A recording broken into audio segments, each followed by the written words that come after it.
কে হতে যাচ্ছে নিউ ইয়র্কের পরবর্তী মেয়র, এই প্রশ্নটির উত্তরও খোঁজার চেষ্টা করব এই অনুষ্ঠানে। এবং অনুষ্ঠান শুরুই করতে চাই নিউ ইয়র্কের মেয়র নির্বাচনের খবর দিয়ে, কারণ এই অনুষ্ঠানটি যেহেতু নিউ ইয়র্ক থেকে সরাসরি সম্প্রচারিত খবর, নিউ ইয়র্কের খবরই আগে দেওয়ার প্রতিশ্রুতিবদ্ধ আমি। এবং আজকে আমার সাথে দুজন অতিথি যুক্ত হয়েছেন যাদেরকে আমি প্রথমবারের মতো পেয়েছি এবং যারা কাজ করছেন রাত দিন এই মেয়র নির্বাচনকে কেন্দ্র করে। আমরা পেয়েছি, আমাদের সাথে যুক্ত হয়েছেন রওশন আরা নিপা, তিনি কমিউনিটি অ্যাক্টিভিস্ট, এবং আমাদের সাথে যুক্ত হয়েছেন মূলধারা রাজনীতির সাথে অনেক দিন ধরে ওতপ্রোতভাবে জড়িত ডক্টর দিলীপ নাথ, এবং তিনি ডিস্ট্রিক্ট লিডার AD25। দুজনের প্রতি কৃতজ্ঞতা এবং স্বাগত জানাচ্ছি। শুরুতেই আমি একটু ডক্টর দিলীপ নাথ আপনার কাছে জানতে চাই কেমন আছেন। রাজনৈতিক তত্ত্ব আলোচনা যাওয়ার আগে একটু কৌশল বিনিময় করে নেই, কারণ আপনারা প্রথম এসেছেন আজকে আমার অনুষ্ঠানে। ডক্টর দিলীপ নাথ। ধন্যবাদ প্রথমত আমাকে আপনার সাথে ইনভাইট করার জন্য। অবভিয়াসলি যে নির্বাচন সিজন, স্বাভাবিক কারণে একটু ব্যস্ততার মধ্যে আছি, বাট অল গুড। সবকিছু নিয়ে ভালো। রওশন আরা নিপা আমার খুব পছন্দের একজন বড় আপু, কেমন আছেন? আমি অনেক ভালো আছি। আমি খুব খুশি যে নূপুরের সাথে আমার সে দীর্ঘ সময়ের পরিচয় বাংলাদেশের সাংবাদিকতার সময় থেকে, বাট এই প্রথম বোধহয় আমি নূপুরের শোতে এসেছি, যদিও আমি পিছনে থাকতে আসলে অনেক ভালোবাসি। আর একটা ভালো লাগার বিষয় হচ্ছে দিলীপ দা আমার একজন খুবই প্রিয় কমরেড। বাংলাদেশের ইস্যুতে আমরা কাঁধে কাঁধ মিলে লড়াই করি, এবং ইন্টারেস্টিংলি আজকে তিনি আরেক পক্ষে, আমি আরেক পক্ষে। সে কারণেই তো গণতন্ত্রের অন্যতম সৌন্দর্য, আমি কিন্তু এইভাবে দেখি। এবং আমি সব সময় বলি, যখন কোনো উদাহরণ আসে তখন আমি বলি যে আমেরিকাকে যতই আমরা গালমন্দ করি না কেন, এ দেশটির যে গণতান্ত্রিক চর্চাটি আছে একদম তৃণমূল পর্যায়ে ধাপে ধাপে, সেটি অনেক শিক্ষণীয়। এবং যে কারণে আমরা, যিনি আমার বন্ধু তিনিও আরেক প্রার্থীর হয়ে কাজ করেন, আবার আমরা একসাথে বসে হাসি মুখে নিজেদের প্রার্থীর গুণগান গাইবো। সে কারণে আমেরিকার যে গণতান্ত্রিক চর্চার সৌন্দর্যের দিক, সে বিষয়টি নিয়ে আলোচনা করব। এবং আরেকটি বিষয় দর্শক বলে রাখতে চাই, আগাম ভোট শুরু হয়ে গেছে এরই মধ্যে, এবং 24 জন মূল ভোট। এবং আমরা জানি যেহেতু এটি ডেমোক্রেটিক অধ্যুষিত একটি স্টেট, যিনি ডেমোক্রেটিক প্রাইমারি থেকে টিকিটটি পাবেন তিনি মূলত বলা যায় যে পরবর্তী মেয়র। আমরা প্রাথমিকভাবে এমনটাই ধরে নিই, যদিও আমাদের দুজন সম্মানিত অতিথি আছেন, তাদের কাছ থেকে আমি বিশ্লেষণটা নিয়ে নিব। শুরুতেই ডক্টর দিলীপ নাথ, নিউ ইয়র্কের যতজন প্রার্থী আছেন আপনি কাকে সমর্থন করছেন, কেন করছেন, সেটি আপনার মুখ থেকে আমি একটু শুনতে চাই। প্রথমত এবার নির্বাচনটা I think is a consequential election for new yorker. আপনি শুরুতে বলেছিলেন যে we are in a very critical time in new York, not for our generation, I think our future generation. আপনার আফটার কোভিড আপনি যদি আমাদের স্কুল সিস্টেম অবস্থা দেখেন, we lost over 300,000 students from a 1.1 million school system, right? Our housing crisis, mental health, now train subway is becoming a basically sheltering, and our small business virtually going out of the business. And, you know, we just cannot continue in this path. এবং সেই দিক থেকেই there are so many incredible candidates এবার মেয়রের জন্য election করতেছেন। তবে সবচেয়ে আনন্দের ব্যাপার হলো যেটা আমি মনে করি, আমাদের new yorker has many choice since we have a ranked choice voting. In a ranked choice you can rank up to 5 candidates. এবং এবার ইলেকশন আপনি no one as of now has absolute majority to get 51%, and আমরা 24th রাতে 9:10টার সময় I don't think we can declare a victory. I think it has to go, rank choice will kick in, এবং সেই জন্য আমি মনে করি প্রত্যেকে we must rank 5 candidates. Then only we can see the beauty of this rank choice, and also we can select the fine candidate. So সেদিক থেকে আমি একজন ক্যান্ডিডেট না, আমার 5 জন ক্যান্ডিডেট রয়েছে এই ranking A. I will rank all 5 of them, যারা মনে করি যে নিউ ইয়র্কে can lead into the next stage. এবং হ্যাঁ, I have a preference on some of the issue from one candidate or other, but I think there are very incredible candidates that can lead this city to take it to the next height and solve the problem that we are facing now. সেটি দর্শক এটি মনে রাখতে হবে যারা দেখছেন, যারা voter, সেটি হচ্ছে কেউ যদি 50 ভাগের নিচেও ভোট পায় সেটি কিন্তু হবে না, কারণ এটির হচ্ছে যেটি ডক্টর দিলীপ নাথ খুব সুন্দর করে ব্যাখ্যা করছিলেন। রসনারা নিপা, আপনার কাছেও আমি একটু ভোটিং সিস্টেম নিয়ে জেনে তারপরে আমি জেনে নিতে চাই আপনি কাকে সমর্থন করছেন এবং কেন করছেন। ওকে, থ্যাংক ইউ সো মাচ। হ্যাঁ, আমি আসলে গত ক্যাম্পেইনের মাঠে থাকাতে সবচেয়ে যে প্রশ্নের মুখোমুখি হয়েছি, যে লোকজনকে যখন বলি ভাই আমার এই ক্যান্ডিডেটকে তুমি একটা ভোট দেওয়ার পরে তুমি আরো 4টা ভোট দিবা, 5টা, তো ম্যাক্সিমাম লোক বলে যে এত ভেজালে আমি যাব না, আমি কেন 5টা দিব। তো এই জন্য আজকে আমি একটা ভিডিও করেছি যে কেন আসলে 5টা খুব ইম্পর্টেন্ট, যেটা আপনি খুব চমৎকার ভাবে বলছিলেন যে 50% নিচে যে জায়গাটা আছে তাদের ভোট কাউন্ট হবে না, কিন্তু এটার মধ্যে একটু ফাঁক আছে, আমি বলবো তাদের ভোটটাও কাউন্ট হবে। যেমন ধরেন আমি যেটা দিলীপ দা বলছিলেন যে আমার 5টা চয়েস আছে, এখন আমার 1 নাম্বার চয়েস 2, 3, 4, 5, এই 5-এর ক্ষেত্রে আমার 5 নাম্বার প্রার্থী যদি 50%-এর নিচে চলে যায় তার ভোটটা কিন্তু ফেলে দিবে না। তখন আমি যাকে 4 নাম্বার চয়েস করেছি তখন আমার ওই 5 নাম্বার এসে তার 4 নাম্বারে যোগ হবে এবং তার 2, 1 এভাবে করে সবাই তার যে 3 নাম্বার ভোটটা যে আবার 2 নাম্বারে যাবে, তার 2 নাম্বার ভোটটা যে 1 নাম্বার যাবে। এই যে ইন্টারেস্টিং বিষয় যে আমার কোনো ভোটই বাদ যাবে না। তার মানে আমার নাম্বার 1 চয়েসের যিনি আছেন তিনি আমার 5 number vote, 4 number vote, 3 number vote, 2 number, ওই ভোটগুলো কিন্তু যেটা এসে জড়ো হবে, যেটা দিলীপ দা চমৎকার ভাবে বলছিলেন যে আমরা ওই রাতেই রেজাল্ট নাও পেতে পারি, কারণ নাম্বার 1-এ যদি কেউ 60 আপ হয়ে যায় তাহলেই হয়তো এটা সম্ভব, কিন্তু আমরা জানি যে প্রতিদ্বন্দ্বিতামূলক নির্বাচন হচ্ছে, সেখানে হয়তো এটি নাও, আমি চাইবো অবশ্যই আমার প্রার্থীর ক্ষেত্রে ওটা হয়ে যাবে, টেনশন শেষ, কিন্তু নাও হতে পারে। সেই প্রস্তুতি থাকার জন্য আমরা আমাদের সমর্থিত প্রার্থীর ভালোর জন্যই, তাকে আরো সংখ্যায় আনার জন্যই আমরা হচ্ছে এই বাকি 4টা ভোট দিব। এবং আরেকটা কথা আমি বলতে চাই, অনেকে ব্যালটে খুব কনফিউজড হয়ে যায়, যেমন 1 নাম্বার উপর থেকে নিচে যে রোট আছে, অনেকে 1 নাম্বার সারিতেই 1, 2, 3, 4, 5 দিয়ে আসে, তখন কিন্তু তার ব্যালটটা নষ্ট হয়ে যায়। মানে আমরা যেহেতু পোল সাইটে আছি, বিভিন্নভাবে এটা করছি, আমরা দেখছি তাকে ওই সারি উপর থেকে নিচে 1-এ একজনকেই দিতে হবে, 2-এ একজনকেই দিতে হবে, 3-এ একজন, এরকম করে তাকে প্রতিটা লাইনে যে উপর থেকে নিচের যে লাইন, সারিটা, রোটা, সেখানে সেইভাবেই তাকে আসলে ভোটটা চয়েস করতে হবে। আর আপনার দ্বিতীয় প্রশ্নের কথায় আসি যে কেন আমি সমর্থন করছি, কাকে করছেন একটু বলে তারপরে। হ্যাঁ, অবশ্যই আমি বলতে চাই আমি খুবই সৌভাগ্য যে নিউ ইয়র্কের ইতিহাসে এই প্রথম একজন শ্রমজীবী মানুষের প্রতিনিধি এই মেয়র নির্বাচনে দাঁড়িয়েছে। শ্রমজীবী মানুষ, আপনারা যারা আমাকে চিনেন, আমি সেই মানে আমার বোধহয় কলেজ লাইফ থেকে যে একটা বৈষম্যহীন সমাজ, বিশেষ করে শ্রমজীবী ওয়ার্কিং ক্লাস যে দরিদ্র মানুষের, তাদের অধিকার লড়াইয়ের সংগ্রামে আমি হচ্ছে নিজেকে মনে করি যে আমি যতটুকু আমার সাধ্য, হয়তো অনেক কিছু করতে পারিনি, কিন্তু আমার জায়গা থেকে আমি আমার সর্বোচ্চ চেষ্টাটা করি। তো এই শ্রমজীবী মানুষের প্রতিনিধি হচ্ছেন জহুরান মামদানি, যার জন্ম উগান্ডায়, তিনি একজন এবং তিনি তার মাও হচ্ছেন ইন্ডিয়ান, বা তিনি একজন আমাদের সাউথ এশিয়ান প্রতিনিধি। কিন্তু আমি এই সাউথ এশিয়া বা আদার পরিচয়টাকে সরিয়ে রেখে আমি শুধু তার ভীষণের কথা বলবো। তিনি যে 5টা জায়গায়, মানে তার মূল যে ফোকাস ছিল, আপনি দেখেন সবচেয়ে ভালো লাগার যে বিষয়টা, আপনি 5 বছরের নিচের বাচ্চাদেরকে চাইল্ড কেয়ার ফ্রি করে দিচ্ছেন। আপনি একজন নারী, আপনি সন্তান আপনার বড় হওয়ার সময় আপনি জানেন যে এই দেশে একা নারীর সন্তান প্রতিপালন এবং তার সাথে বাইরে কাজ করা এবং একা মানুষের জীবিকা নির্বাহ করা পারিবারিক ক্ষেত্রে, সেটা কতটা কঠিন হয়। আমাদের প্রচুর মেধা, শ্রম এবং আমাদের কন্ট্রিবিউশন অর্থনৈতিক ক্ষেত্রে আমাদের নারীদের, বিশেষ করে সাউথ এশিয়ার নারীদের এই জায়গায় যারা মা হয় তাদের ক্ষেত্রে থাকে না। তো ইউনিভার্সাল এই যে চাইল্ড কেয়ার, এই পলিসিটাকে আমি নাম্বার 1 রাখবো একজন নারী হিসাবে, একজন মা হিসাবে।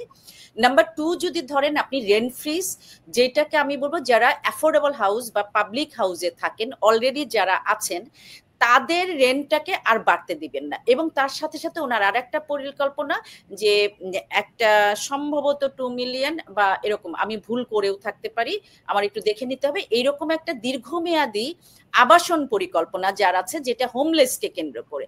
উনি কিন্তু সবচেয়ে বড়, উনি কিন্তু রিয়েলিস্টিক পরিকল্পনা দিয়েছেন।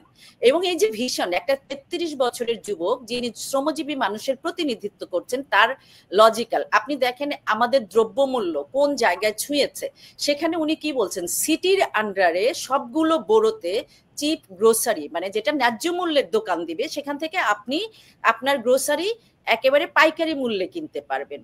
বাস, আমরা যারা বাসে চড়ি 2 ব্লক 3 ব্লক, আমি হয় হাঁটতে পারি, কিন্তু একজন বয়স্ক মানুষ, একজন অসুস্থ মানুষ, তার 2 ব্লক যেতে এখন 2 টাকা 99 পয়সা দিতে হয়, রাইট? সো সে কিন্তু ইজিলি ফ্রি বাস, এবং বাসটাকে ফাস্ট করবে। আমরা যারা বাসের জন্য রেগুলার চড়ি তারা জানি 10 মিনিট 15 মিনিট এবং উইদাউট নোটিশে বাসটা ইয়ে করছে না। এই যে একেবারে বাস্তবসম্মত যে পরিকল্পনাগুলো, সেই পরিকল্পনাগুলোর ভিত্তিতেই আমি একটা স্বপ্ন দেখি, শ্রমজীবী মানুষের পৃথিবী হবে, সে যে পৃথিবী থাকুক, যে দেশই থাকুক, সেইখানে আমার শেষ বিন্দু পর্যন্ত আমি আসলে লড়াই করব সেই শ্রমজীবী, যেখানে এতটুকু সুযোগ পাবা। আমি খুবই আশাবাদী মানুষ আসলে। আমার আমরা এই বিশ্লেষণগুলোতে আসবো, একদম বিস্তারিত এজেন্ডা গুলো দুই প্রার্থীরই। আমি একটু ডক্টর দিলীপ নাথকেও সুযোগ দিতে চাই যে রওশন আরা নিপা খুব সুন্দর করে বলছিলেন যে শ্রমজীবী মানুষের যিনি পাশে এসে দাঁড়িয়েছেন তাকেই তিনি সমর্থন করছেন। আপনি যাকে সমর্থন করছেন তিনি অভিজ্ঞ একজন রাজনীতিবিদ, এন্ড্রু কুমো, আমরা জানি। তো আপনার কি মনে হয় যে এই যে পপুলার, কারণ খুব একজন অ্যাসেম্বলিম্যান, 33 বছর বয়স, আমি এই অনুষ্ঠান শুরুর আগেও যে পুলগুলো দেখছিলাম, জরিপগুলো দেখছিলাম, এন্ড্রু কুমোর একদম হাড্ডাহাড্ডি লড়াই হওয়ার সম্ভাবনা তৈরি হয়েছে। একদম নতুন একজন, আমি বলবো যে এন্ড্রু কুমোর তুলনায় নতুন একজন উদীয়মান রাজনীতিবিদের সাথে এন্ড্রু কুমোর কোন কোন এজেন্ডা খুব বেশি শক্তিশালী আপনি এই মুহূর্তে মনে করছেন, যে কারণে মানুষ ভোট দিবে কুমোকে? Well, প্রথমত শুনুন, I'm very proud of Mamdani as an assemblyman এবং as a young candidate হিসাবে। I think he energized a lot of young voter, and I'm proud of it as a South Asian. But the reality is, as I said at the beginning of the show, we are in a very critical time. You know, I can tell you, I mean, I have a couple of breeds to sell, right? But these are like, you know, apple pie and motherhood, right? We look in New York City right now. একটু অনুরোধ করব আপনি যদি একটু বাংলায় বলতেন, কারণ আমার বেশিরভাগ দর্শক বাংলার, তাহলে একটু সুবিধা হতো। এটি আমার ব্যক্তিগত অনুরোধ আপনার। শিওর। আমাদের, এবং আমি খুব দুঃখিত কারণ আমরা জানি যারা ইউজ টু জাস্ট ওকে, বাংলাও ঠিক বলতে পারে না, ইংরেজিও ঠিক বলতে পারে না, এটা গুছিয়ে মিলে বুঝছে না যে এই 16 বছর বয়সে এই দেশে আসার পরে এমন একটা মিক্স এর মধ্যে রয়েছি, সেই জন্য সবকিছু মিলিয়ে হজবর পাবে বলতে হবে আর কি আপনার। নিউ ইয়র্ক সিটিতে, নিউ ইয়র্ক স্টেটে মিনিমাম ওয়েজ ইজ $16.50। আপনার যদি একজন লোক যদি 40 ঘন্টা কাজ করে in 1 year, they will make about $34,000। তা আপনি আমাকে বলেন, এখানে একটা এক বেডরুমের বাসা আজকে নিতে হলে অ্যাটলিস্ট $2,600 খরচ হয়, তাই তো? তা আপনি আমাকে বলেন, how do you make this city affordable যদি আপনি $34,000 আপনার ইয়ার ইনকাম করেন? কুমো from that sense, উনি যখন গভর্নর ছিলেন, he raised the minimum wage, এবং তার as a New York City mayor, first commitment, he will raise the minimum wage to $20। তারপর আপনার স্কুলের কথা বলছেন, স্কুলের এই যে ক্লাস সাইজ ম্যাটার, দীর্ঘদিন আমরা এই ভোগান্তির মধ্যে ছিলাম। Finally when he was a governor, উনি he allocated the $20 billion to close the gap, বুঝছেন?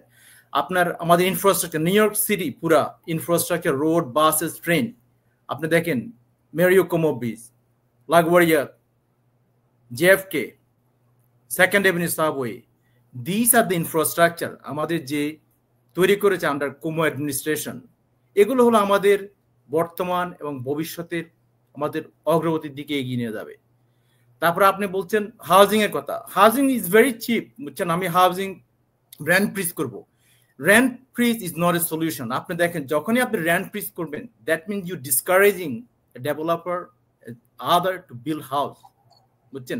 তাহলে আপনার এই সমস্যাটা কখনোই সমাধান হবে না। আপনি বলছেন কি গভর্নমেন্ট রান গ্রোসারি শপ, এই যেটা আপনার এই প্রকল্পটা কিন্তু নতুন না, কিন্তু যারা আমাদের সাউথ এশিয়ান কান্ট্রি থেকে আমরা যারা আসছি তারা অনেকে জানি, বিশেষ করে আমার বাংলাদেশে কতটুকু আছে জানি না, কিন্তু আমি রিসেন্টলি কলকাতায় গিয়েছিলাম, আমি কলকাতা শুনেছি রেশন, ইন্ডিয়াতে বোধহয় এখানে বিভিন্ন জায়গা আছে, তারা বলে রেশন কার্ড, রেশনের দোকান, বেসিক্যালি গভর্নমেন্ট স্পন্সর এই যে আপনার নিত্য প্রয়োজনীয় জিনিসগুলো আপনি সপ্তাহে 1 দিন বা 2 দিন আপনি লাইন ধরে দাঁড়া থাকবেন, ওইখানে আপনার চিনি, আল, চাল, মানে ডাল যা দরকার আপনি নিবেন। এবং এটা আপনি নিউ ইয়র্কে আপনি এটা ইমপ্লিমেন্ট করতে চান। থিঙ্ক অ্যাবাউট ইট, আপনি যখন আপনার নিত্য প্রয়োজনীয় জিনিসের দরকার হবে দ্রব্যমূল্যের, আপনি সপ্তাহে 1 দিন বা 2 দিন গ্রোসারি দোকানের সামনে গিয়ে দাঁড়াবেন লাইন ধরে আপনি শপিং করার জন্য। Is that America that we endure? তবে আরেকটা জিনিস দেখেন, এটা করার পরে কি হবে, আমাদের নতুন ইমিগ্রেন্ট কমিউনিটি যারা রয়েছে, বুঝছেন, best majority of them are small business owner. এবং আপনি যদি এটা করেন, এই গভর্নমেন্ট স্পন্সর যদি গ্রোসারি দোকান করেন, এই যে গ্রোসারি দোকানগুলো যারা ডেলি ওন করে, স্মল বিজনেস ওন করে, তাদের অবস্থা they will be out of business, বুঝছেন? তাহলে আপনি আমাদের কমিউনিটিকে কিভাবে আপনি হেল্প করছেন? Community will not thrive. This are basically devastating for our community. তারপর আপনি আপনার বলছেন যে security, safety and security. As much as I like Mamdani, I'm very disappointed এর জন্য উনি যখন এই যে গতবার এবং এর আগের বার এই যে ডিফান্ডিং পুলিশ, হি সাপোর্টেড দ্যাট বিল। এবং শুধু তাই না, উনি এটা নিয়ে র্যালি করেছেন। আমি ওনাকে ব্যক্তিগত তখনও বলেছি যে we need more police in new York city. আপনি যদি দেখেন, নিউ ইয়র্ক সিটি যদি পুলিশের প্রেজেন্ট না থাকে, তাহলে আমাদের, আপনি যে এলাকায় থাকেন না কেন, আপনার বাড়ির সামনে যদি if you can't keep a bike, আপনার বাড়ির সামনে যদি গাড়িটা রাখতে না পারেন, দেন আপনি জেনারেলি আপনি যত টাকাই ইনকাম করেন না কেন, আপনার লাইফস্টাইল, আপনার জীবনযাত্রার অবস্থা খুবই খারাপ হবে। সুতরাং আপনি এই সিটিটা পুরা eventually become N abundant city, abundant town. কিন্তু সেই দিক থেকে আপনি বলছেন কি লোকজন মেন্টাল হেলথের ক্রাইসিস কি সলিউশন কি? ওয়েল, আমরা will put them into train, subway. Is there a real solution rather than creating a pragmatic solution for opening up more psychiatric bed to treat them and provide a permanent housing for these homelessness or mental health issue, not to rehab them in subway? So আমি মনে করি এই জিনিসগুলা খুবই মানে sounds good আর কি, but it's not a pragmatic. So সেদিক থেকে আমি মনে করি গভর্নর কোমো, উনি ওনার যে এক্সপিরিয়েন্স রয়েছে, উনি দেখেন হি ওয়াজ দ্য হার্ট সেক্রেটারি ছিল ক্লিন্টন অ্যাডমিনিস্ট্রেশনে, এরপরে গভর্নর, এরপরে আপনার মানে কি বলে আপনার অ্যাটর্নি জেনারেল থেকে শুরু করে, মানে বেস্ট এক্সপিরিয়েন্স রয়েছে to manage an administrative capacity. কারণ এই শহরটা is very complex. New York city over $280 billion বাজেটের শহর, এবং আপনি যদি if you have not have experience managing that level of money, বুঝছেন, আপনার you will get lost. বলাটা যত সহজ, করাটা কিন্তু অনেক কঠিন। তো আমি মনে করি আমাদের এই বর্তমান সময়ে এই ক্রাইসিসকে ওভারকাম করার জন্য we need someone experienced এবং who has done it, who is committed to do it. এবং আমি মনে করি Como has the experience and he's committed to do it. Among he can make it happen because we have seen the Mario Cuomo Bridge, LaGuardia, among JFK, among Second Avenue subway. These are just recent কথা বললাম আমি, এবং minimum wage is very very important. আমি কি একটু আমি সুযোগ দিব, সেই সাথে রওশন আরা নিপা, আমি একটা সম্পূরক প্রশ্ন একটু জুড়ে দিতে চাই। আমি জানি যে ডক্টর দিলীপ নাথের অনেক প্রশ্নের বিশ্লেষণ আপনি করতে চাচ্ছেন, ওনার কথার শেষাংশ থেকে আমি প্রশ্নটি করতে চাই আপনাকে, যে একটি পুঁজিবাদী দেশে সমাজতান্ত্রিক চিন্তা ভাবনা অনেক সুন্দর শোনায়, অনেক মুখরোচক হয়, অনেক পপুলারিটি পায়, মানুষের একদম কাছে যেতে পারে, কিন্তু সেটি আসলে বাস্তবায়ন কিংবা সেই আলোকে একটি নিউ ইয়র্কের মতো একটি পুঁজিবাদী, এখানে শুধু শ্রমজীবী না, পৃথিবীর সবচেয়ে ধনীরা বসবাস করে এখানে, আপনি যদি রেশিও দেখেন অর্থনীতির এবং শেয়ার মার্কেট থেকে শুরু করে সব, তো সবকিছু মিলিয়ে আপনার কাছে জানতে চাই, সেক্ষেত্রে আপনার উত্তরটি কি হবে? আমি আপনার শেষ উত্তর দিচ্ছি। দিয়ে আসলে দিলীপদার কথাগুলোর ইয়ে করব। আপনি নিউ ইয়র্ক শহরের টোটাল লোক সংখ্যার আপনি যে পুঁজিবাদীদের কথা বললেন তাদের সংখ্যাটা কতটুকু, তাদের পার্সেন্টেজ কত? যদি 10%ও ধরি, বাকি 90% শ্রমিক যারা শ্রম দিয়ে এই শহরটাকে জীবিত রাখে, তাদের বেসিক অধিকারের কথা। আমরা কিন্তু ওয়াল স্ট্রিট দখল করতে যাচ্ছি না, আমরা আমাদের খাদ্য, বস্ত্র, বাসস্থান, শিক্ষা এবং এই কয়টা বেসিক জিনিস আমরা করতে যাচ্ছি। সেখানে আমরা আমাদের যে কুমোর মতো বিশাল বিলিয়নিয়ার নাই। আপনাকে একটা ইন্টারেস্টিং কথা বলি যে জোহরান মামদানি একটা সর্বোচ্চ টাকা তুলেছেন তার ক্যাম্পেইনে, রাইট? এই টাকাটা কিভাবে উঠেছে? $5, $10, $20, $25, একেবারে ন্যূনতম মানুষের কাছে। সেই জায়গা থেকে জোহরান মামদানির পক্ষে যে ভলেন্টিয়ার কাজ করছে প্রায় 40,000 শুধুমাত্র গণনায় আছে। এর বাইরেও কিন্তু আমার নিজের আন্ডারে আছে 40%, সেই 40-র মধ্যে 10 জন 15 জন ওখানে কাউন্ট হয়। এই যে প্রতিদিন মানুষ আছে, এই যে আমরা সবসময় মানুষকে বলি যে বিলিয়নিয়ার রিচ মানুষদের টাকা আছে, আমাদের নাম্বার আছে, আমাদের শ্রম আছে। তো এই মানুষের যে সমস্যাটা সেটা হচ্ছে তাদের অধিকার এবং তাদের ওই রাজনৈতিক সচেতনতাটা নাই। এখন দেখেন বাংলাদেশি টোটাল যত বাংলাদেশি নাগরিক আছে এই শহরে গতকাল পর্যন্ত মাত্র 15% ভোট দিয়েছে, মাত্র 1000 মানুষ ভোট দিয়েছে এবং এবারের ভোট দেওয়ার হারটা বেশি।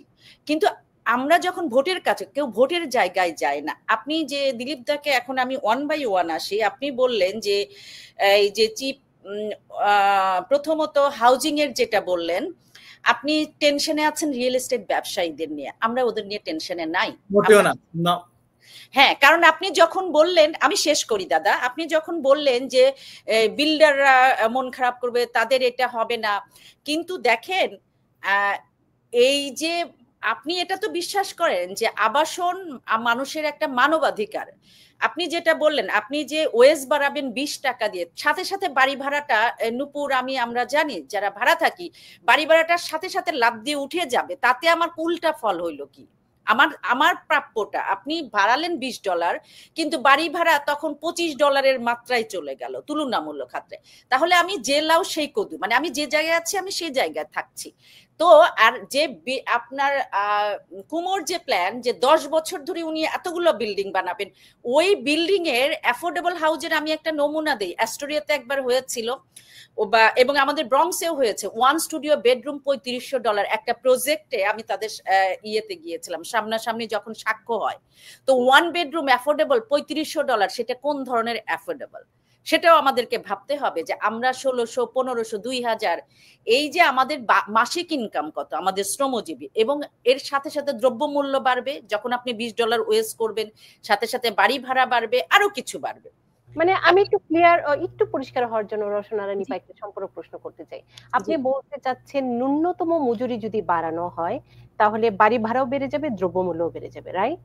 এটা হয়, আমি যাবে বলছি, এটাই আমরা অতীত অভিজ্ঞতায় দেখেছি। কিন্তু আপনার ওয়েজটা যেটাই হোক, আপনি বাড়ি ভাড়াটাকে যদি নিয়ন্ত্রণ, আমরা তো জানি কত হাজার মানুষ গত কিছুদিন ধরে, আপনি যদি নিউ ইয়র্ক শহরকে লিভ করার ব্যাপার, আমি যেহেতু হাউজিং জাস্টিস নিয়ে কাজ করি, আমাদের কমিউনিটিতে প্রতি বছর 5,000 মানুষ পরিবার 5,000 পরিবার এই শহর থেকে চলে যায় শুধুমাত্র বাড়ি ভাড়া অ্যাফোর্ড করতে না পেরে।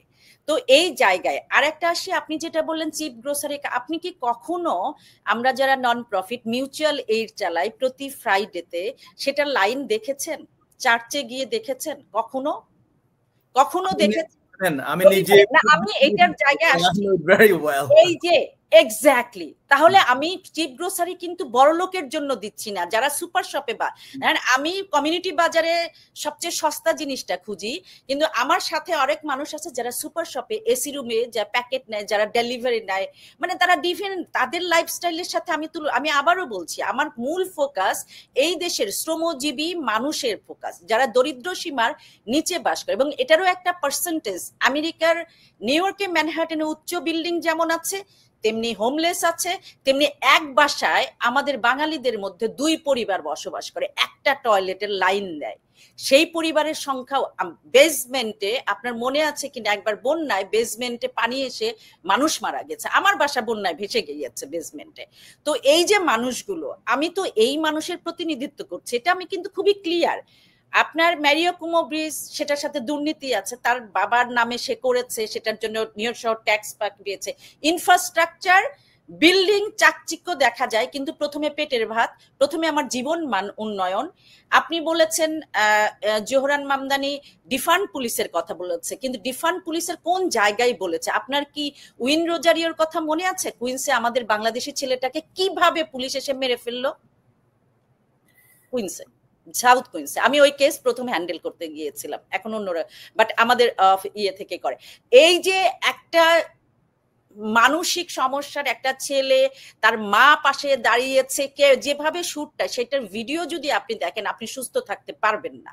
ওইটার মূল সিসি ক্যামেরা পুলিশের যে ভিডিও, যেহেতু আমরা কেসটা হ্যান্ডেল করি, ওইটা তার ভাই বলছে, তার মা বলছে ঠেকানোর জন্য তারা কি করছে, তার হাতে একটা সিম্পল কি ছিল, একটা সিম্পল তরকারি কাটার ছুরি ছিল, সেইটা দেখে তাকে ফায়ার করা হয়েছে, একবার না 3 বার। তো এইটা কি পুলিশের কাজ? কারণ তারা ট্রেন্ড না। পুলিশ মানসিক জায়গাটা হ্যান্ডেল করার জন্য ট্রেন্ড না।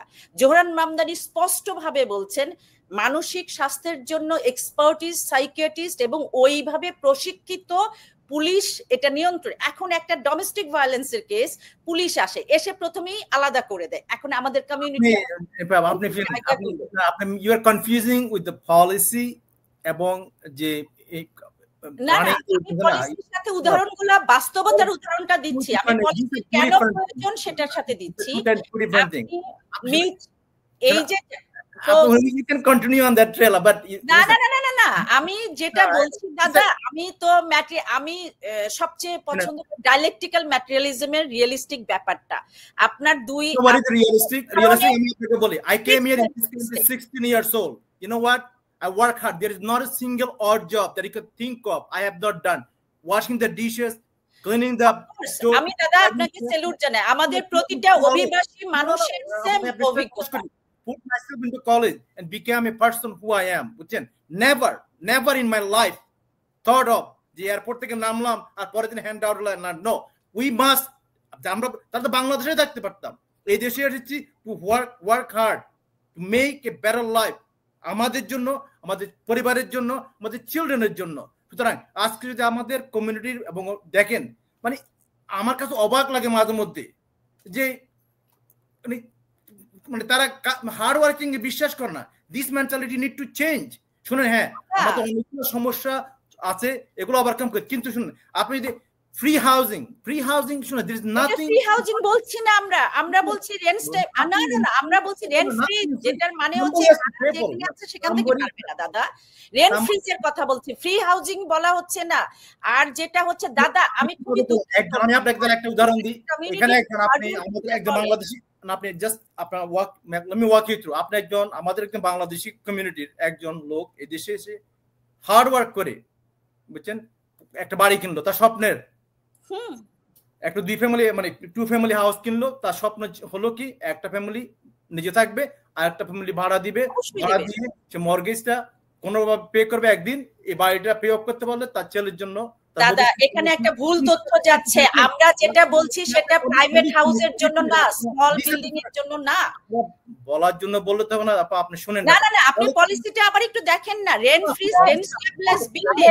একজন কথা বলি, না হলে আমরা আমার দর্শকরা কারো, আমি সরি দাদা, আপনি শেষ করেন, আমার এটা খুবই খারাপ একটা কালাম হচ্ছে কি, হঠাৎ করে বললো কি টেনেন্ট আর ভাড়া দিচ্ছে না, বুঝছেন, মাসের পর মাস, বছর, তখন হচ্ছে কি আমরা তো শুধু এই লোকটাকে বিপদে পেলাম না, এই যে যিনি এতদিন কাজ কর্ম করার পর একটা বাড়ি কিনলো, এই বাড়িটা আমি তাকে ফরক্লোজার করে দিলাম। তারপরে আপনার কি হলো, পুরা সমাজকে আমরা একটা ধ্বংসাত্মক দিকে নিয়ে যাচ্ছি। আপনি পাবলিক সেফটির কথা বলছেন, এটা আপনি যে ঘটনাটা কিছুক্ষণ আগে বললেন, যেটা হলো যে পলিসি, মানে ট্রেনিং, যে জিনিসটা পুলিশ ডিপার্টমেন্টে করা খুবই দরকার, দেয়ার নিড টু বি চেঞ্জ। কিন্তু আমি ডিফান্ড করে পুলিশের সংখ্যা কমিয়ে দিলাম, তাহলে হবে কি, আমার যে হিলসাইড এভিনিউতে আমাদের গ্রোসারি দোকান, এই গ্রোসারি দোকানে তো তার সেফটি বা বেশি ব্যবসা করতে পারবে না, দিনে দুপুরে ডাকাতি হবে। তখন আমার যে বাড়িটার দোকান দিয়েছে ওইখানে, তার তো সে ব্যবসা বাণিজ্য করতে পারবো না। সুতরাং আমাদের এই শহরে 83,000 স্মল বিজনেস ওনার রয়েছে, যারা বিভিন্ন দেশ থেকে আসছে, এবং এরা কিন্তু এই শহরটা কিন্তু থ্রাইভ করে এই স্মল বিজনেস ওনারদের আয়ের মাধ্যমে।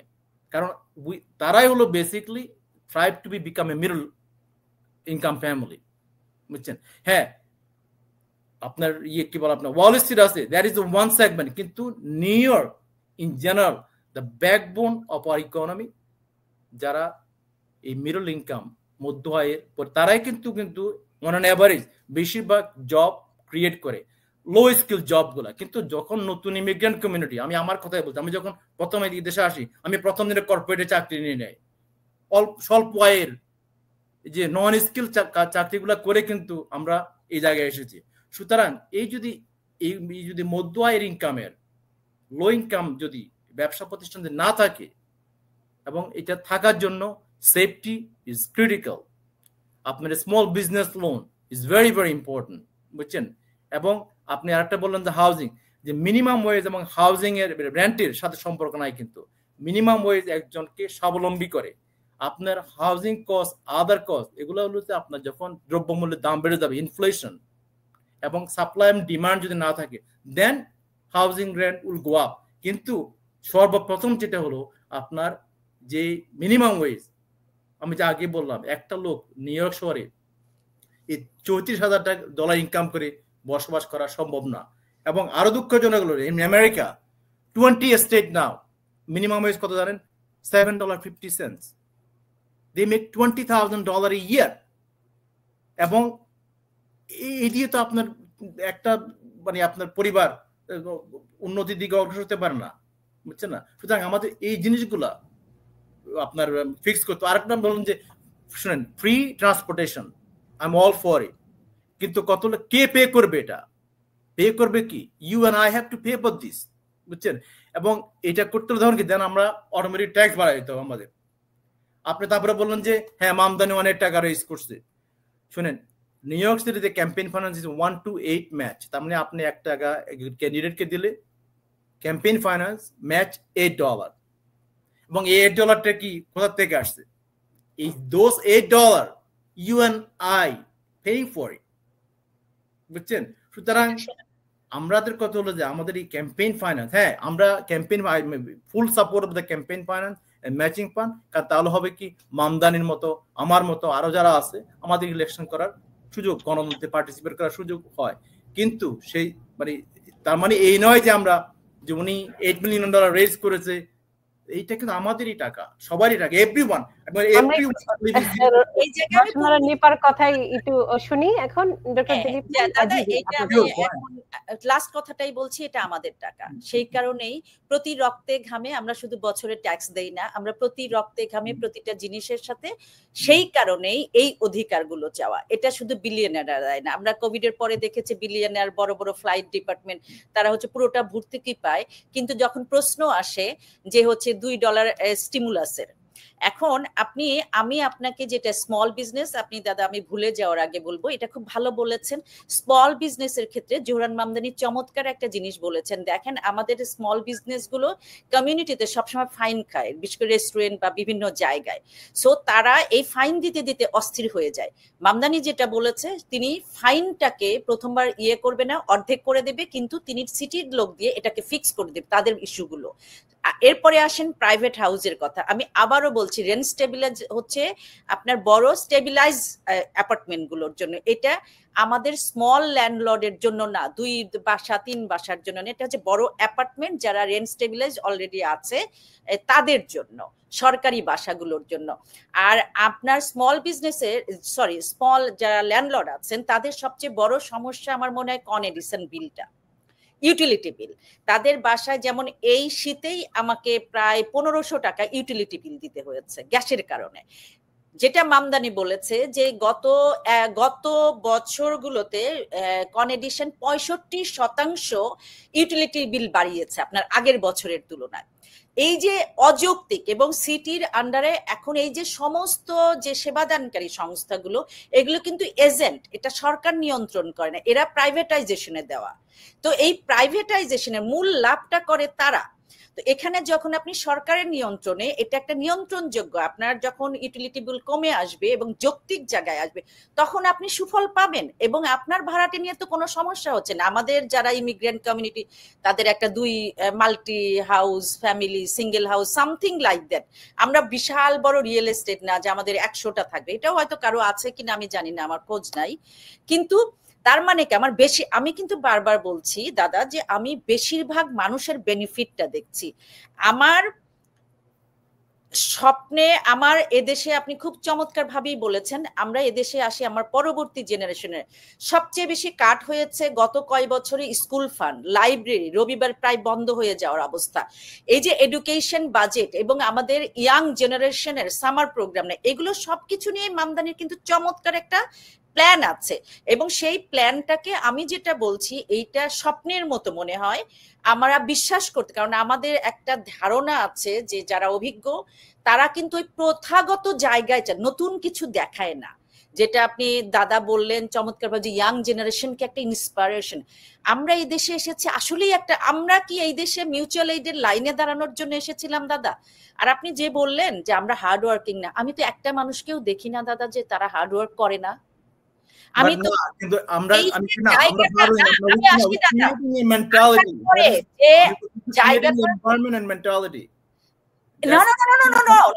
দাদা না, আমি আমার সংগঠনের 7,500 মেম্বার, আমার নিজের ব্রঙ্কস বোরোতে 850 আমার ডিরেক্ট মেম্বার, আমি 850, তাদের 80% নারী। আমার এই মুহূর্তে 35 জন লিডার আমি তৈরি করেছি যারা এই যে বিভিন্ন কাজগুলোর মধ্যে থাকে, ভলেন্টারি সার্ভিস দেয়।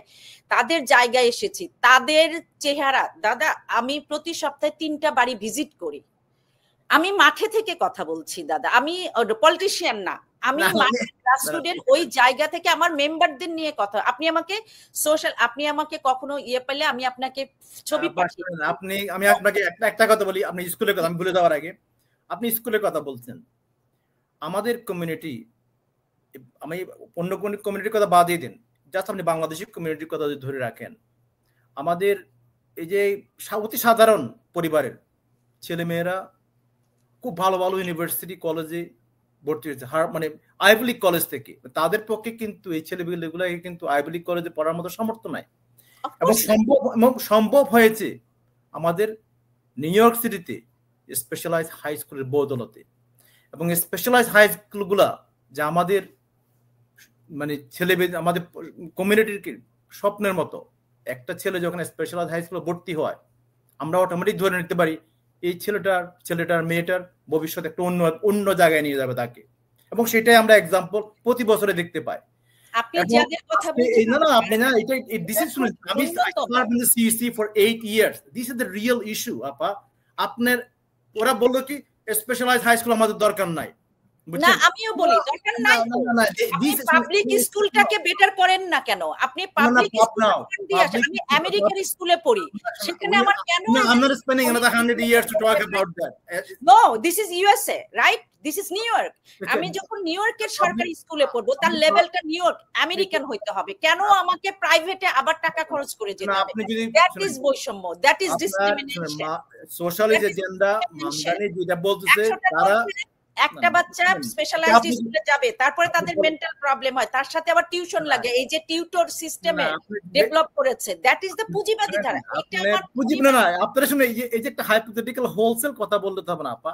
আপনারা শুনে স্পেশালাইজড হাই স্কুল, মানে কি বল, আমি নিজে ক্রিকেট লাইনে দেখেছেন, I been strong advocate for specialized high school, কারণ একটা ছেলে মেয়েকে আমি ওইটার বিরোধিতা করছি যে আমেরিকার সব স্কুল হওয়া উচিত স্পেশালাইজড। আমি বলছি আপনি বলেছেন এটা নিউ ইয়র্ক পৃথিবীর তৃতীয়, আপনার স্পেশালাইজ না, শুনেন, আপনার স্পেশালাইজ হাই স্কুল করার জন্য আমি কি শিক্ষাকে ব্যবসা বানাবো? না না, স্পেশালাইজ কিভাবে ব্যবসা হলো বলেন? বিজনেস কেন হবে? স্পেশালাইজ কি ব্যবসা নয়, স্পেশালাইজ এটা প্রাইভেট স্কুল। না না, আপনি এই যে একটা কথা, স্পেশালাইজ কি ভাই, this is run under the কি বলে আপনার পাবলিক স্কুল সিস্টেম। আপনি কি প্রাইভেট স্কুল এই যে ডিসক্রিমিনেশনটা দাদা, যে আমাকে আলাদা করে, আপনি যদি ডিসক্রিমিনেশন বলেন তাহলে আমাদের ছেলে মেয়েগুলো চান্স পায়, পড়াশোনা করলে ভালো করলে they will get chance into specialized high school, এবং স্পেশালাইজড হাই স্কুলে চান্স পাওয়া মানে কি আমাদের একটা পরিবারের বাচ্চা পায় দাদা। আমি কি সবার কথা, রাজনীতিবিদ হিসেবে আপনি একজন রাজনীতিবিদ দাদা, আমি রাজনীতিটা সরাসরি করি না, আমি প্র্যাগম্যাটিক কথা বলছি আপা, আমি স্কুলের সময় আমি দাদা আপনাকে আমি একটু আপনাদের একটু সহজ করে দেই আলোচনা, তাহলে মনে হয় সুবিধা হবে। ছোট ছোট করে যদি দুজনের কাছ থেকে আমি একটু জেনে নেই, শিক্ষার বিষয়ে এন্ড্রু কোমোর কি ভিশন, দিলীপ নাথ, তারপরে আপনার কাছে আমি জানতে চাইবো, কারণ আমরা দর্শকরা কোনো কিছু বুঝতে পারছি না যে কার কি এজেন্ডা। ডক্টর দিলীপ নাথ, শিক্ষা বিষয়ে জি কি এজেন্ডা? ইজ ভেরি মাচ উনি স্পেশালাইজড হাই স্কুল থাকবেন, এবং স্পেশালাইজড হাই স্কুল মানে আমাদের খুবই দরকার আমাদের কমিউনিটির জন্য আমি মনে করি। এবং কোনোভাবে যে আপনি দেখেন এখন এই যে হাই স্কুলে আপনার ছেলে মেয়েদেরকে অ্যাডমিশন নিতে হলে আপনি কি লটারি সিস্টেম, আপনার থাকেন আপনি নেবারে আপনি স্কুলে চান্স পায় ওই 5-10 মাইল দূরে, বুঝছেন? এই সিস্টেমগুলো তো আমরা চাই নাই, বুঝছেন? আমরা যে এলাকাতে থাকি আমরা উই ওয়ান্ট টু সেন্ড আমাদের ছেলে মেয়ে ওই স্কুলে পাঠাবো, আমাকে অন্য জায়গায় কেন পাঠাতে হবে? কারণ এই যে এজেন্ডাগুলা আপনার এই সব প্রত্যেকটা স্কুল আমরা ভালো, হ্যাঁ আমাদের গোল তো প্রত্যেকটা স্কুলে ভালো করা, কিন্তু সেটা তো আজ অবধি আপনার নিউ ইয়র্ক সিটি স্কুলে দি মোস্ট সেগ্রিগেটেড স্কুল, এটা আমাদেরকে মানে আমরা আপনি এগ্রি করেন আর না করেন, এই দ্যাট ইজ দ্য রিয়ালিটি। হ্যাঁ, can we change it? We can change it, কিন্তু আমরা যদি ওই পেছনে লেগে থাকি, আমরা এখন যে বর্তমানে we lost 300,000 children from the public school system এই যে আনসার্টেনটির জন্য। এবং আমাদের স্কুলে we need to build more school, কারণ আমাদের কমিউনিটি বাড়তেছে এবং স্কুলকে ইনফ্রাস্ট্রাকচার গুলো আপগ্রেড করতে হবে। অনেক স্কুলে আপনার এই একটু গরম হলে পর মানে কোনো ইয়ে নাই, এসি নাই, স্কুলের এবি সিস্টেম গুলো পুরাতন, বুঝছেন? ক্লাস সাইজ এখনো মানে বিশাল ক্লাস সাইজ, এগুলোর জন্য সেক্ষেত্রে মামদানি কি বলছেন শিক্ষা নিয়ে? শিক্ষা নিয়ে মামদানি কি বলেছেন সেটা বলার আগে আমি একটু দাদাকে জিজ্ঞেস করি যে আপনি বলছেন আমাদের সিস্টেম অলরেডি কোলাপস করে ফেলছে, পাবলিক স্কুলের ফ্যান বন্ধ, এবং আমি জানি খাবারের ব্যাপারেও খুবই যে ক্রাইসিস যাচ্ছে বা আদার্স জিনিস, টিচার সংকট আছে, লাইব্রেরি নাই। তো এগুলো কি স্পেশালাইজড স্কুল হলে, যেহেতু কুমোর পলিসি হচ্ছে স্পেশালাইজড স্কুল করা, তো এটা করলে এটা সমাধান হবে? এটা না, অবশ্যই আপনার প্রথম কথা হলো যে অলরেডি তার মানে এটা রিয়েলিস্টিক না, স্পেশালাইজড হাই স্কুলগুলো ইজ প্রুভেন ইজ ওয়ার্কিং। না না না, আপনি তার মানে সব স্কুলকে স্পেশালাইজড করতে চান দাদা? I think there should be created more specialized high school. Yes. না না, মোর অর সব পাবলিক স্কুল, কারণ আমার এই মুহূর্তে সব আমি যদি বলি এটা তো তার মানে আপনি সব মানুষের কথা বলছেন না? না, আমি সব মানুষের কথা বলছি। শুনেন, আমাদের রাইট নাও শুনেন ব্রঙ্কস সায়েন্স এবং তারপর আপনার এই যে এস্টাবলিশমেন্ট মেজরিটি সিটগুলা ওইখানে ব্রঙ্কস, তাহলে আমাদের একটা ছেলেকে পাঠাচ্ছি যে ব্রঙ্কসে জানতে চাই যে স্কুলগুলো আমাদের কুইন্সে কিন্তু মাত্র 800 সিট আছে, না লেস দেন 400 সিট অ্যাকচুয়ালি। তো আমার কথা হলো যে আমরা কুইন্সে কেন, why not create more specialized high school? How many Queens? হ্যাঁ, আমি মনে করি প্রপোর্শনালি হওয়া উচিত। আমাদের ম্যানাটনে যে 4000 থাকে, we should have 4000 in Queens also, তাহলে আমাদের কমিউনিটি বেনিফিট হবে। It's very simple. কমিউনিটি কত শতাংশ ব্রোকন দেখা উচিত, ইকুয়াল অ্যামাউন্ট এভরি বড়তে আমাদের থাকে, তাহলে আমাদের কমিউনিটি স্পেশালাইজড হাই স্কুল আমাদের যারা নতুন কমিউনিটি উই আর ডিরেক্টলি, আমরা ডিনাই করলে চলবে না, উই আর ডিরেক্টলি ডিনাই করছি না, আমাদের কিছু মানুষ অবশ্যই বেনিফিটেড হচ্ছে। আমাদের একটা আপনি নিজেই দাদা বললেন যে আপনার 800 সিট আছে, 800 সিটের সংখ্যা আসে, আমি কিন্তু আবারও বলছি দাদা, এবং এই 800 সিটের সবাই তো মানে এই 800 মানুষ মানে আমার সমস্ত কমিউনিটিকে ধারণ করে না। আমার যে ইমিগ্রেন্ট কমিউনিটি, তার মানে তাদের সংখ্যা অনুপাতে এটার পয়েন্ট যেখানে সেইটার এখন যদি রিয়েলিস্টিক কথা আসেন দাদা, এই গরমে আমার বাচ্চারা ফ্যানের মধ্যে কষ্ট করছে, আমি বলছি যে ভাই আমি তোমাদের জন্য স্পেশালাইজড স্কুল করব, কত 2 বছর লাগবে? 2 বছর। 2 বছর কিন্তু সে মোটামুটি আছে, রাইট? তো আমি ডিরেক্ট নিডের, আপনি যেটা প্রথমেই শুরু করেছেন যে আমরা একটা ক্রাইসিস মোমেন্টের মধ্যে যাচ্ছি, আমরা একটা ভয়াবহ রকমের, যেটা দেখা যায় না, এই যে দালানের মধ্যে তাকাইলে সেটা রিয়েলিটির পেছনে যে বাতির নিচের যে অন্ধকার, সেই অন্ধকার কেউ দেখতে চায় না, সে স্বীকার করতে চায় না। সেই স্বীকারের আমার এই মুহূর্তের নিড হচ্ছে, আমাকে এই মুহূর্তে আমার খিদা লেগেছে এখন, আপনি বললেন আপনার জন্য আমার জন্য পোলাও রান্না করে 3 দিন পরে খেতে দিবেন দাদা, এটা হয় না। সো আপনার জোহরান মামদানির যেটা আছে সেটা হচ্ছে পাবলিক স্কুলটাকে আরো আপগ্রেড করে এবং যতটুকু সম্ভব সেইটাকে কোয়ালিটির জায়গা নিয়ে আসা। আমি তো তার প্ল্যান আমরা যখন কথা না, তার সবকিছু তো আপনার পলিসির ওই লিফলেটে আসবে না, কিন্তু যখন সে সার্বিক অ্যাফোর্ডেবল নিউ ইয়র্ক সিটি এবং আমাদের লিভেবল নিউ ইয়র্ক সিটি, এখন আপনি লিভেবল নিউ ইয়র্ক সিটি বলতে কি বোঝান?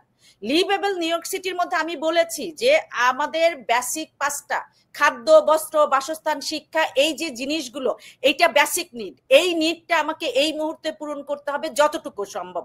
আমি আলিশান দালানে থাকতে চাই না, কিন্তু আমার মাথার উপরে ছাদ থাকতে চাই, যেখানে 2 ঘন্টার বৃষ্টিতে পানি উঠবে না, যেখানে অন্ধকারে লিডে আমার বাচ্চাটা অসুস্থ। আরেকটি ইস্যু আমি একটু তুলতে চাই। রওশনারা নিপা এবং ডক্টর দিলীপ নাথ দুজন আছেন আমাদের সাথে, এবং দুই মেয়র প্রার্থীর আমি বলবো যে একদম খুবই পরিশ্রম করছেন।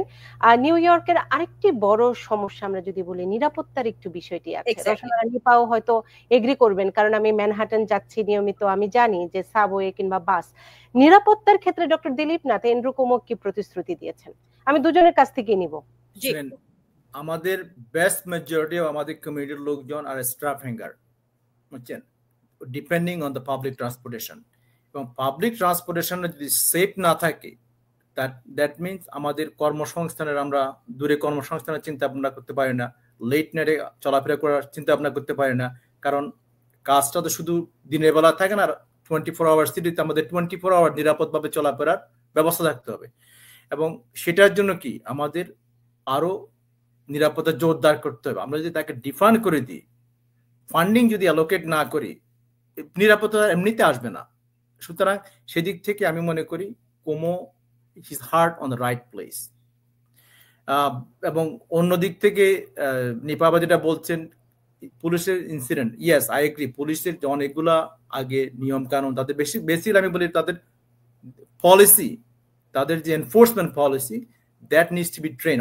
অনেক সব পলিটিশিয়ানের মধ্যে রিকগনাইজ করছে এটা, যে পুলিশের মধ্যে there needs to be retrain and retool these police officers so that enforcement can be done in a human way, not the অনেক সময় অ্যাগ্রেসিভ ভূমিকায় অনেক ক্ষয়ক্ষতি হয়েছে আমাদের, এটা আমরা রিকগনাইজ করি। কিন্তু at the end of the day I think Como has a plan to fund police department and to bring a safety and security in the public transportation, and also a long-term and sustainable plan to address the mental health crisis. কারণ আমরা এই কথাটা কিন্তু কেউ বলছে না, unless and until যদি আমরা মেন্টাল হেলথ যদি আমরা অ্যাড্রেস না করি, this problem will not go away, বুঝছেন?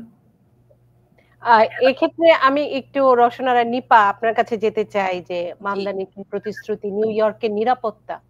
এক্স্যাক্টলি, যেটা দিলীপ দা খুব চমৎকার বলেছেন, আমাদের প্রথমে অ্যাড্রেস করা উচিত হচ্ছে মেন্টাল হেলথ।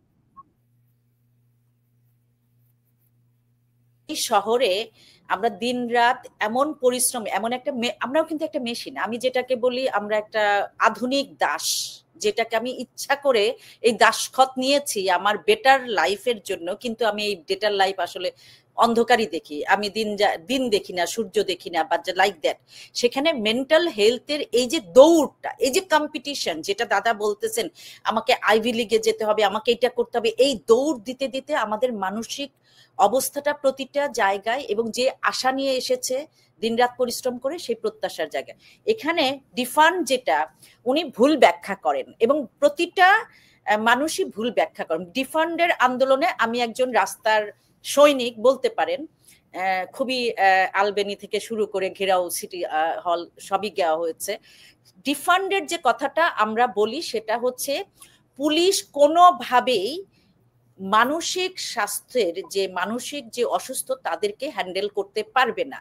তেমনি ভাবে ডোমেস্টিক ভায়োলেন্সের ইস্যুতে বা হচ্ছে নারী গঠিত বা এই যে জিনিসগুলো, সেগুলোতে প্রথমে আমার কি দরকার, সোশ্যাল ওয়ার্কার দরকার, এবং সেটা মানে যে মানসিক বিশেষজ্ঞ যারা বা এই ধরনের ইস্যু ভিত্তিক যারা ট্রেন, তারা এটাকে হ্যান্ডেল করবে। মামদানি এটা ক্লিয়ারলি বলেছে যে পুলিশকে আমি এই দায়িত্ব থেকে বের করে নিয়ে আসব, তাদেরকে তাদের কাজ করতে দিব।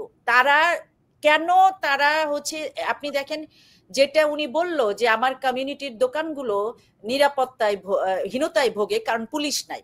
এই শহরে আপনি খুব কম মানুষের অভিজ্ঞতা আছে যে 911 কল করে করে 1 ঘন্টা 1.5 ঘন্টার আগে কোনো পুলিশ পাওয়া, কারণ তারা নানা ধরনের কাজে ব্যস্ত থাকে, যেই কাজটা আসলে তাদের না। ঠিক আছে, তার মানে কি আমাকে ধরেন যে কাজটা কিরকম আমি একটু জানতে চাই। যেমন ধরেন তাদের যে ক্রিমিনাল যে রিয়েলি ক্রিমিনাল ধরা বা সেফটি সিকিউরিটির যে জায়গাটা, সেই কাজের চাইতে তাদেরকে আমি যদি উদাহরণ দেই যে ধরেন আমি হচ্ছে খুব ভালো সিনেমা বানাই, রাইট, আমি গান গাইলে বাথরুমেও থেকেও যদি কেউ শোনে সেটা আমারে আসলে খুব পিটাইতে আসে। তো আমি যে কাজে দক্ষ না, আপনি আমাকে স্টেজে তুলে দিলেন আমাকে গান, এটা একটা সহজ হয়ে গেল, কিন্তু আসলে উদাহরণটা খুঁজে পাচ্ছি না এই মুহূর্তে।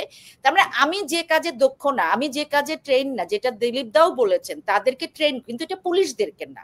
পুলিশ এটা হচ্ছে এই ধরনের অভিজ্ঞ যে মানুষগুলো বা যে পেশাদার ব্যক্তিগুলো আছে তারা এটাকে এর সাথে যদি ক্রাইম জড়িত থাকে, ধরেন এর সাথে যদি ক্রিমিনাল অফেন্স দেয়, তাহলে এটা কিন্তু আস্তে করে দুটো ভাগ হয়ে যেতে পারে। এবং পৃথিবীর অনেক দেশে এটার উদাহরণ আছে যে কিভাবে এই যে দুই ধরনের বিষয়টা, একটা হচ্ছে আমার অসুস্থতা, একটা হচ্ছে আমি ক্রিমিনালি কাজ। এখন অসুস্থ হয়েও আমি ক্রিমিনাল কিছু করতে পারি, সেইটার কিন্তু আলাদা ইনভেস্টিগেশন, প্রথমে কি দরকার তার ট্রিটমেন্ট এবং তাকে ওই জায়গায় হ্যান্ডেল করা। আমি সেটাকেই ক্লিয়ার করে বলতে চাচ্ছি।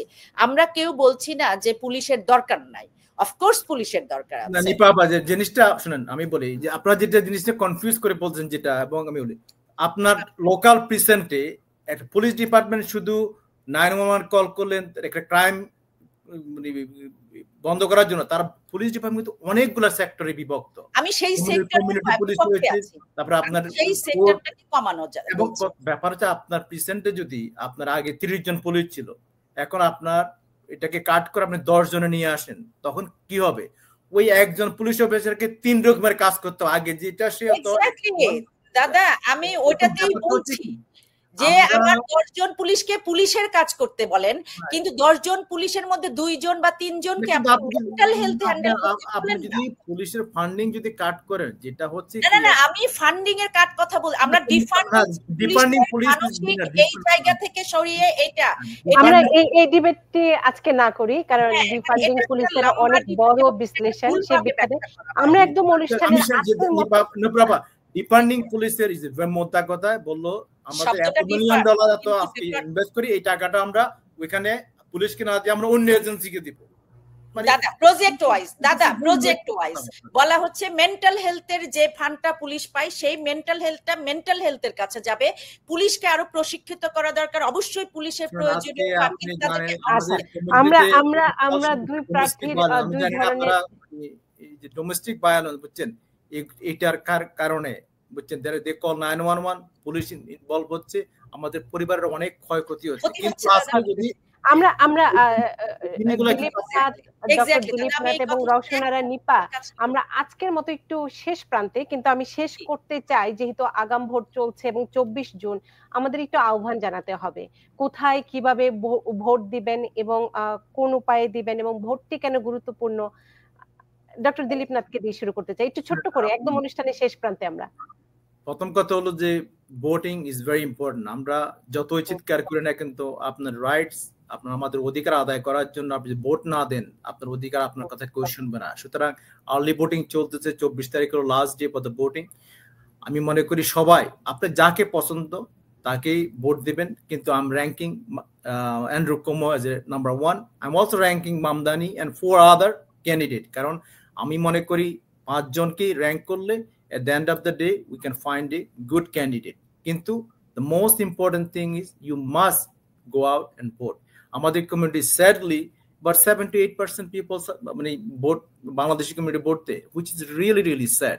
এবং যদি ভোট না দেন আমরা সারাদিন চিৎকার করলাম কিন্তু কিছুই হবে না, আমাদের অধিকার আদায় কিছু হবে না, আমাদের কোনোটাই বাস্তবায়ন হবে না। নিপাবা যে সমস্ত ইস্যুগুলো প্যাশনেটলি বিলিভ করেন ওইটাও বাস্তবায়িত হবে না। আর আমরা যেগুলো মনে করি সার্বিকভাবে মানুষের প্রয়োজন সেই কাজগুলো এগিয়ে আসবে না। ভোট খুবই গুরুত্বপূর্ণ। রওশন আরা নিপা, হ্যাঁ, আমি কিভাবে অনেক কোথায় ভোট দিবেন, কখন ভোট ভোট দিবেন এবং আহ্বান ভোট দেওয়ার, কেন ভোট দিবেন? খুব আমি ছোট্ট করে। ধন্যবাদ জানাই দিলীপ দাকে আমাকে সহ্য করার জন্য। আমি যখন এগুলো কথা বলি আসলে কন্ট্রোলের বাইরে চলে যায়, কারণ এটা আমার হচ্ছে No, passion. that's all fine. কিন্তু আমি যেটা বলতে চাই, থ্যাংক ইউ যে জোহরান মামদানিকেও আপনি একটা র্যাঙ্ক করবেন। আমি সেই সাথে দুঃখে আমি কুমুকে র্যাঙ্কিং করব না, অনেস্টলি বললাম। এখন ভোট আপনি কোথায় যেতে পারবেন? আমরা 14 তারিখ থেকে আর্লি ভোট শুরু হয়েছে, 22 তারিখ পর্যন্ত চলবে।